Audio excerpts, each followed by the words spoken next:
Okay, this is going to be part 3. We're going to be dealing with this front suspension on this Chrysler 300. We'll be putting welded struts in these, get some ride height out of it.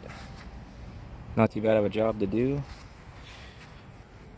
How I do these is I actually pull these apart with a spring compressor tool, pull that large nut off the top, and slide the top and the spring out. And I weld the washer straight to this shaft at full extension, so you have full suspension travel all the time.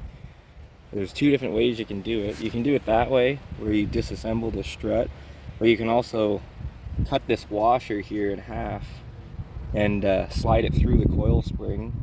You can actually just weld it right on the car rather than pulling it off and all apart. I do it this way. I find it's a little stronger, but either way works.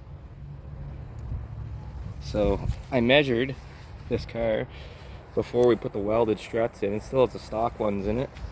And we have 18 inches of bumper height to the very top of this bumper here. So I'm gonna go and disassemble this, take it apart, and then we'll measure it again once we get these welded struts in. And not too bad of a job to take these out either. Basically upper ball joint, and there's a big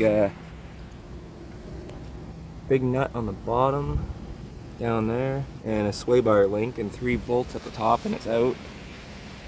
So we'll get that swapped out and I'll show you what it looks like. Okay, so we got our welded struts in. As you can see, the ride height is much taller, bumper height's a lot better. Started off at 18 inches of bumper height. At the very top of the bumper we now have 22, so it makes 4 inches of difference when you weld the washers into the suspension. Not too bad of a job. Probably about an hour putting these in, and next thing's next. We'll probably be putting a front bumper on this and buttoning this thing up. It's just about done. Other thing to keep in mind for front suspension is to seat belt the spindle through the strut and then tie it around the back, because this thing here, when it breaks, your wheel basically is just going to flop straight out. So that's it for part number 3. Stay tuned for part number 4. Get this thing pretty much finished up.